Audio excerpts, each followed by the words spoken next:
Hey Matt, I'm so excited to be talking with you today, and I'm just curious, like maybe you could introduce yourself and tell us about how your journey in AI started and what got you curious here. Hey, Griff. So great seeing you again. And thanks for having me. My name is Matt Cyrankiewicz. My journey in AI, I have been sort of coding and designing since I was a kid, and that has led me to start my first startup when I was 20. Then, I'm originally from Poland, was in the UK for a while, ended up in Silicon Valley. Then I left, and then during that time I also went traveling around the world for 3 years. And as I traveled, I noticed that there's a lot of problems that I want to help with.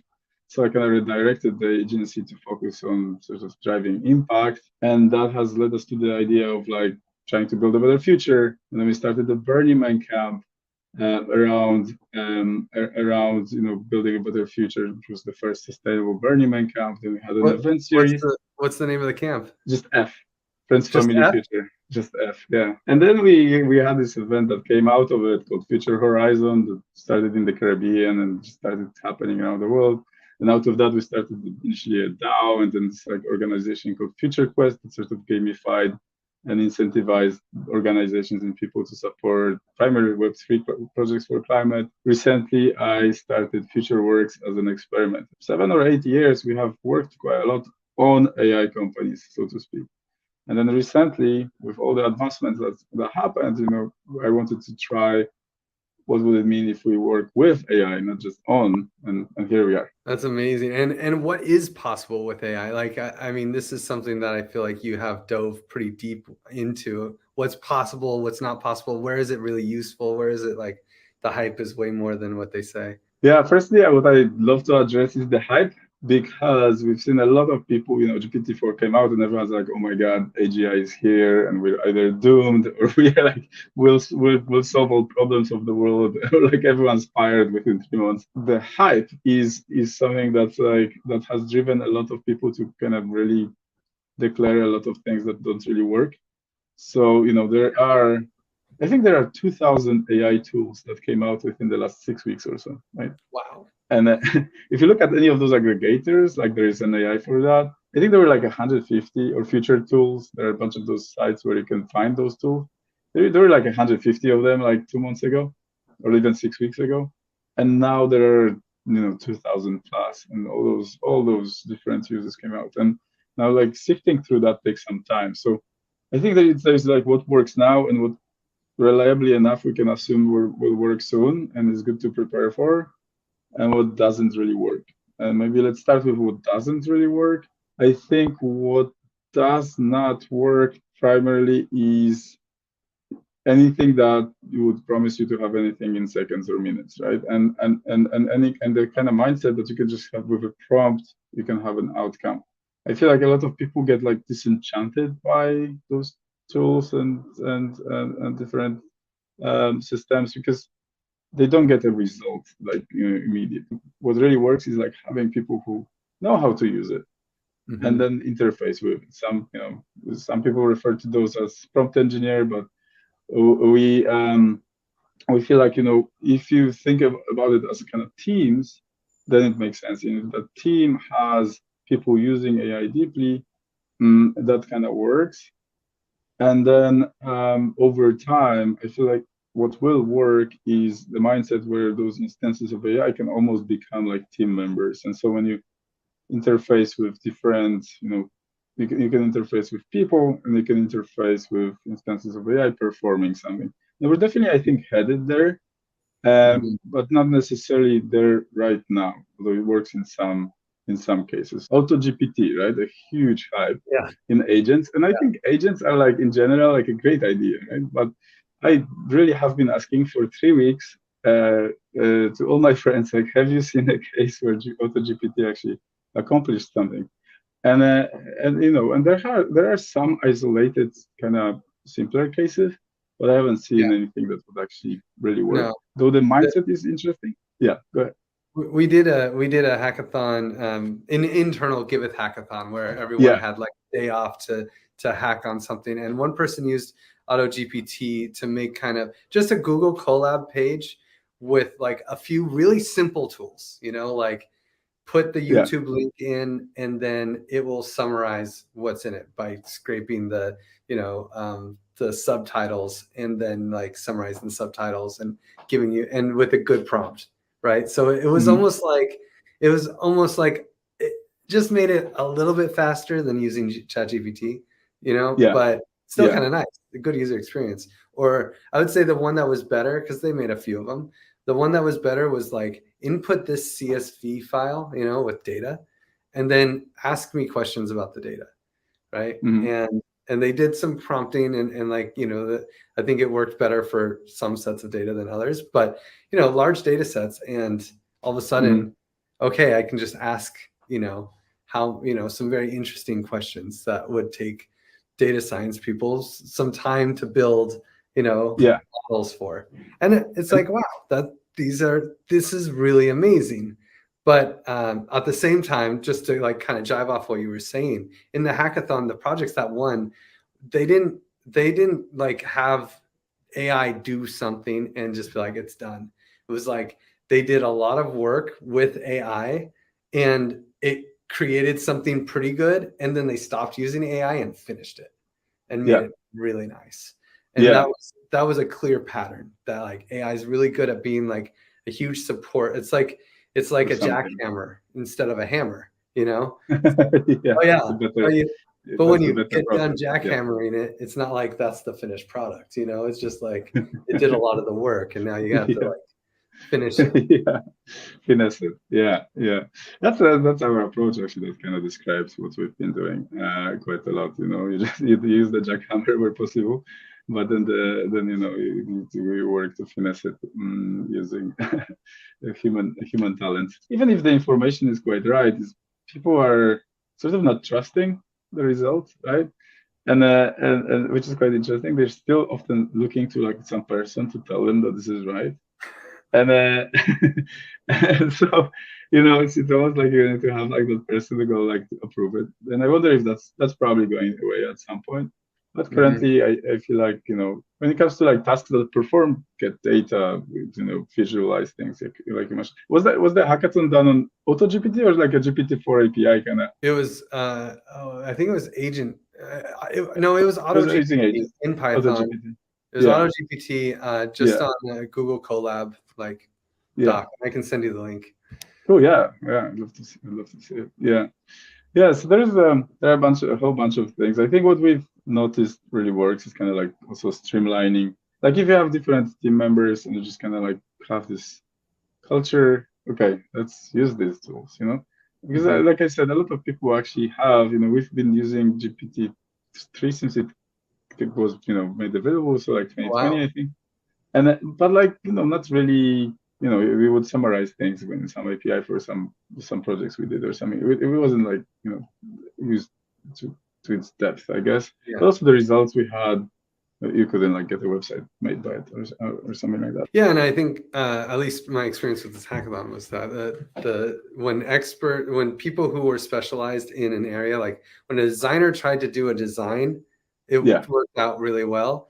When a designer tried to use it to code up a website, it didn't really like yeah, they don't know how to code up a website. So like it was, I mean, maybe it would teach them something to do a little piece here or there or something that was probably faster than they could learn through Coursera websites or something like that. But it didn't come up with a good product. So I still feel like it's like, like you said with the processes, don't just think that it's this miracle, like, oh, yeah. now I can do anything. I'm an expert programmer. You're not an expert programmer. So you probably No, should you probably shouldn't uh, be trying to, fire your programmer and just do it yourself. yeah. Although I think that's definitely coming, Really? but yeah, I think programmers are probably the most threatened right now. Because if you see like projects with like self-healing code and automatically deploying, solutions, like there's a ticket lands and automatically gets deployed as like options. You just need to do all you need to do is like a pull request in most cases. Is it gonna be like end to end, like you just type something and magically apps show up? I mean, people have done that, but for like most cases, I think at the very least we're not that close to that. I'm pretty sure the truth is somewhere in between. Yeah. Um, Yeah. I mean, I'm sure that when people saw the excavator, that could dig really deep holes, like people with shovels better like get another job because, but I bought a shovel. Many of them did. And, yeah, and it wasn't the end of the world. Like No. people Yeah, still, it's not like the end of the world. What excites me personally, being in the space where we're like trying to use tech as much as possible to solve climate or yeah. help others, empower others to solve climate. And I think reliably enough, you could argue that quite a lot of people will be actually displaced by that. I do think that a lot of programmers will not be needed. IBM said that they could fire 75,000 developers or something like that. And so they put on a hiring freeze. They didn't fire anyone, but they're like put on a hiring freeze and said, let's figure this out. There are some rumblings around, right? Like, and there is definitely, I mean, it makes sense, right? And not to dig on developers, but like, I know a lot of people who are like have been like, I started coding when I was 10. We've been like, and it hasn't been. And our CTO actually puts it nicely, like he comes from like the, the time when you have to be like passionate. It was not like super well paid job. You would stay up nights and stuff and do crazy things, but you would do it out of passion, right?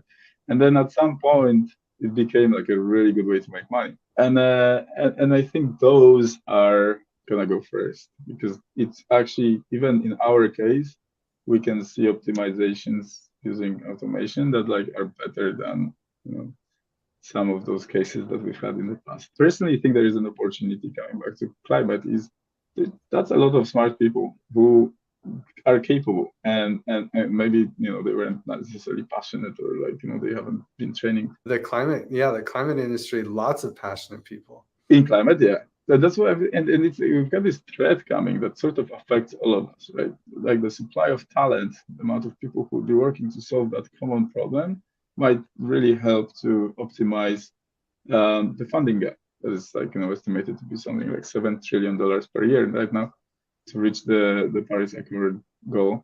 My personal thinking is that like there is an opportunity. So just like you said about all the people freed by the digger to not use a shovel suddenly could build boats for the canal that the digger dug, right? Well, yeah, because you're also into Web3, and obviously I'm deep in the Web3 space. Yeah. That's like, what is this crossover between AI, Web3, and climate? I feel like Web3 enables a lot of power in terms of like coordination of organizations that really move at high speed, and then AI, of course, enables quite a speed. Yeah. Yeah, and there was something you said there that made me think. I recently saw that there was a leaked memo from Google where they say that the speed of growth of the open source AI community is very rapid, and that eventually that I think the name of the memo was something like, "We have no moat, neither does OpenAI." Yeah. And the theme is basically that the open source AI community will outgrow and outpace the largest of the FANG, like whether it's OpenAI, Google, Facebook, Amazon, doesn't matter. The open source community will actually just be faster and have more innovation. And people, if you say, hey, pay $20 for ChatGPT 4, and you're like, okay, yeah, of course, because ChatGPT 4 right now is just the best. It's leaps and bounds above 3.5 and the other versions. Yeah. But eventually, open source should reach parity with it, maybe because the rate of growth is faster and maybe even surpass it. And at that point, why would you pay $20 a month when something about as good is available for free? Like, what do you think? Do you think that's true, or? Yeah, I yes and no. I think that kind of reminds me of like 2 years ago, there will be a similar battle. Like who's gonna build the better metaverse? Is it gonna be Meta or Web3, right? And then we ended up like, yeah, it's it's gonna well, initially, of course, it's gonna be Meta. Then Meta started, like kind of sucking. Then like, oh, I guess it's gonna be the Web3 people. Like, then Web3 completely crashed. Like, I guess it's gonna be Meta then. I don't know, right? And right now, Metaverse is like, don't say this word. Yeah, I would say that it will probably help innovate much more. Just like Android is like, maybe you get all the features 2 years before iPhone users get. but, Yeah. but then it's still in the grip of like those big players, and you still pay $1,000 for a Samsung phone or something. And so yeah, hard to say. I don't know. Yeah, I would say that it's probably I gonna think be that's similar to. I think that's a fair assessment. Basically, like, yes, there will be innovations, but the large players will probably find a way to capture it. It's like Matthew's law or whatever, where the rich get richer, and it's hard to. I mean, there's a lot of people working for Google, and they should be able to figure out a way to capture the open source market like they did in other industries. Yeah, I don't know what's their like what objective were they commenting on as well, because if it's like commercial opportunity, yeah, I don't know Yeah. what to say. Maybe it's basically a lot of other players can come and to sort of drive the cost to the ground, so it's not like such a great business opportunity. Like you said yourself, like, how much is using this worth, right? Like, is it $20? Is it $20 a month? Like, it's probably to some people thousands. Yeah. If it Yeah. works well, if it has plugins, and if you can like run that data sets and stuff, and reduce your team of data scientists or analysts or whatever, it's worth a lot, much more than $20. But then for just everyday person, I do think that it will become probably just kind of free with your other service or something. But so earlier you were saying you started a Burning Man camp. I'm a 10-year burner, and Oh, no way! I didn't know that. I also run a Burning Man camp called Decentral. It's part of like You run Decentral? I run Decentral, yeah. No way! Have you I been to didn't know that. Decentral? I've been to Decentral. Yeah, I swung by. I was meant to give a talk and I missed it. Oh yeah, maybe. I missed it because I had like some stuff happened on the flyer and I didn't show up. Don't worry. I felt so bad. A lot of people miss their talks at Burning I was Man. meant to speak in one of in the dome last. Yeah, it was like on Wednesday last year. That's awesome. Yeah, well, and yeah, I mean, just the AI. I feel like AI has a lot to do with the art world too. Or I mean, a lot of the magic of AI was really shown first by Midjourney and DALL-E and these like cool image generators before ChatGPT. And I know you're a burner. You seem to have some history in the art scene. Like, where is that intersection, AI and art? Like, how do you like? And are people going to be? I mean, my partner is actually she runs the Twitter for Giveth, and she's been going wild with Kyber and Midjourney and making really cool artistic things like really quickly. I feel like any artist has a place for it, especially on the commercial side. Would you agree? And like, what do you think the best uses are? It's absolutely like out of the box now, and so it's everyone's using, or a lot of people are using it.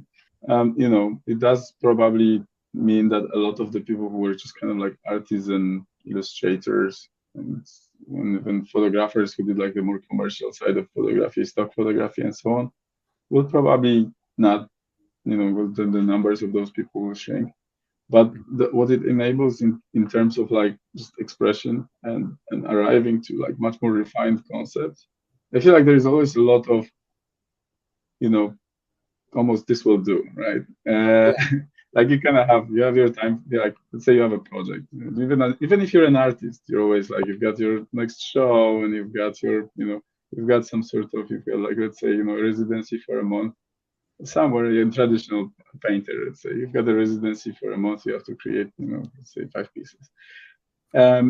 You've got deadlines. You're limited. You've got constraints, right? And so you will always create something that is, what you could accomplish within that time frame, what was possible. Mm-hmm. But now if you have this like tool that enables you to use the same time to create like thousands of pieces and then reshape them and form them into something, then I feel really bullish that this can enable like much deeper. It enables you to think much more deeply about what is the matter of them and so on. Like, we're using this like silly illustration style for future works, which might actually become our illustration style for everything because we had some good feedback. But it took like it would take forever to have all those illustrations. And there are hundreds of them. Like we've published maybe 20, but there are like hundreds of them coming. And those illustrations show they're sort of like I don't know if you're familiar with Mobius, the French illustrator from like the I think 1960s, 70s. Mm. And they're sort of inspired by that and kind of made a little bit mixed with like sort of elements of solar punk. And we just like created this style. And then we are able to prompt all the time to get the same style, right? And now we can have anyone or any concept or anything there expressed in the same visual style. So definitely an abundance of content is coming. But with all of that, I think people are very quickly becoming sensitive to like this looks like a text from GPT or this looks like an image from Midjourney, right? And then Yeah. so you have to kind of up the nuance. And I think we're gonna find a lot of people who like go deep on nuance and meaning, and that excites me. Yeah, and you know, it's weird that like it's like I feel like Wikipedia had the same like, oh, you got that off of Wikipedia, like, you know, Yeah, like at least when I was in high school, you know, when Wikipedia was like totally like, no, that's not a resource. You can't use Wikipedia. You know, you need to use like a real book. yeah, I feel like that's where we're at with AI, where it's like, oh, that looks like ChatGPT. Like that's a bad thing. I don't know. For me, that's like, oh, good, you're using the latest tools, man. Like, although it would be nice if you finished it a little bit more, but like, you know, glad to mhm. see you're like kicking it out and being efficient. Like, how long do you think that this and then of course there's like protests against AI, you know, and Yeah. it and like this the current like world sentiment around AI. How do you think it's going to change? Do you have any perspectives on that like are people going to just start using it eventually and it'll just be like, no, come on, of course this is it? Or and how long will that take? Or are people always going to be like, this stuff's going to kill us all, so we probably shouldn't use it at all? It's like the entire arms and technology race that we have Mhm. unstoppable that is somehow built into our civilization, where if someone comes something stronger, then you sort of can't stay out of it. Like as a country or as a company, like in order to stay relevant and defend whatever you stand for, just keep your integrity as a as a country or your profits as a company or whatever it is, you kind of have to because others are using it, and so you can protest, but that's not going to stop it probably. And so yeah, I think the adoption will happen, and I think people right now there's actually a surprising amount of people who are like, no, I don't want it, or I don't want it. And Sure. I've been like in the last month I've had so many conversations about it, and I even started giving like little workshops, like kind of sharing some thoughts and findings. And it's quite interesting how many people are just like, no, this is not for me. Or this is like, we don't want that. But it's going to do better. It's going to be faster than us, which is like mathematically impossible. And and so, it's. I think, yeah, I think we're basically headed into a future where this is a part of everyone's life, and one way or another. Is that a good thing? I think it's a good thing. I mean, do you think it's a good thing? More I tools, think more power. I think it's a great thing. There has been a lot of conversation of like is this scary? Like, is AI scary? And to me there are two types of fear around it. One is it's gonna kill all of humanity. The other one is I'm gonna be out of my job, right? And I think and that's the two main. And maybe there are some like other approaches to it, but I think that is it gonna destroy all humanity? We can't really control whether this is gonna wipe out humanity. Personally, I think it's super unlikely, really. But if it happens, then it's not something that we shouldn't spend too much time worrying about. Really, I mean, there are some people that are experts and are working on it and so on. But us, kind of arguably, smaller entrepreneurs trying to push things forward. I think we just like we don't have control over it. I mean, even the big entrepreneurs don't have control over it. And so my bet would be that it's not gonna happen. But also like I don't think I would worry. And then as for jobs, then I think it's inevitable that it will change the landscape of jobs market. Will they get worse? Like I don't know. I'm not sure. And what opportunities will arise? We also don't know, I think, right now. do we need something like UBI because everyone will be left out of work? Also, like I think it's nice to have something like that and think about something like that, and that would enable people to do some incredible things. But I think there's always something new that shows up. So yeah, I just like you. I feel pretty good about it. I for the most part agree. Like I feel like human wants are unlimited, and when we built the excavator and all those guys with shovels lost their Yeah, jobs, they found other jobs because people still wanted to do more, you know. And this is like a foundational law of economics, you could say. You know, we'll always want more, and if everybody, you know, the people who lose their jobs to AI, they better just learn to use AI, yeah, and they probably won't lose their job. They'll be the ones controlling AI, and just a lot more will get done faster. And yeah, I really don't think that'll be the issue. Now, there is the potential of course, like building things that go out of control. And I will say that I do think that we could do something, but it's kind of crazy. You know, this is what yeah, I work on all the time is like, how do we build solutions to bring value that's normally like externalized into the forefront? You know, it's like public goods. And this yeah, idea that we could actually build economies that can take totally. care of things that normally are left out of society, like taking care of the homeless or taking care of the environment, like carbon credits, or even, you know, managing existential risk due to AI. Like I feel like right now, you mentioned it already that there's like a geopolitical battle, so it doesn't make sense for countries to stop AI growth because that would just, you know, put them out of Hmm. competition.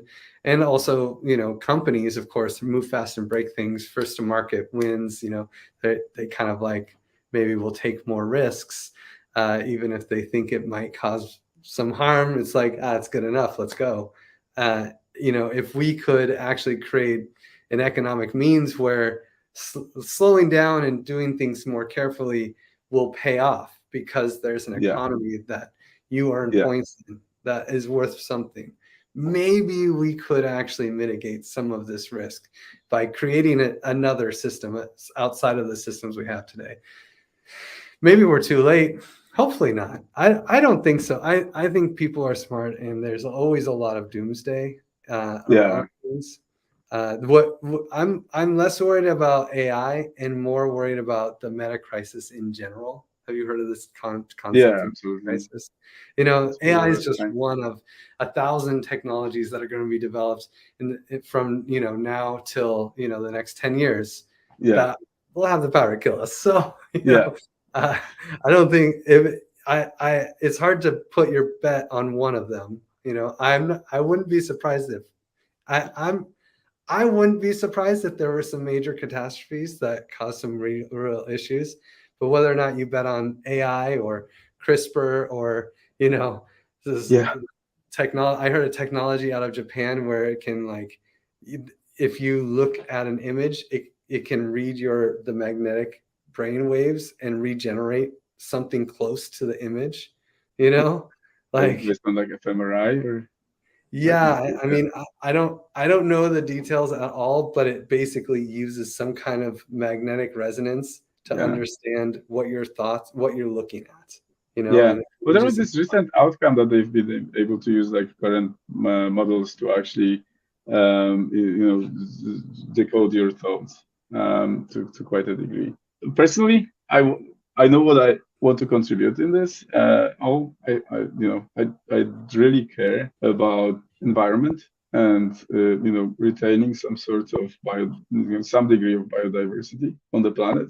And that's just since we are in this meta crisis, or it's coming, and since that's something that will be, whether we have CRISPR or not, like we will not bring those species back.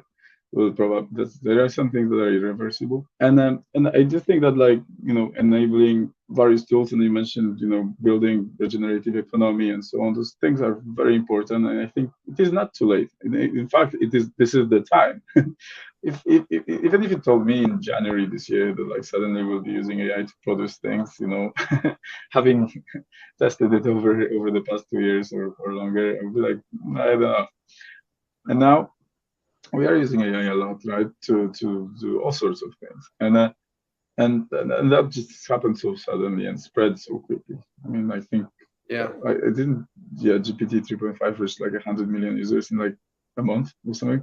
There is an interesting aspect that some people are flagging a lot, which is, so far what we know historically from the past, X years, probably 50, 60,000 years or more of humanity, is our curve of population looks like that. But now it's starting to look like this. And there is an interesting stat I saw recently that, and I'm gonna butcher the actual number, but it's something like 70% of all people on the planet will be roughly our millennial age when we are like all 60 or 70 years old, right?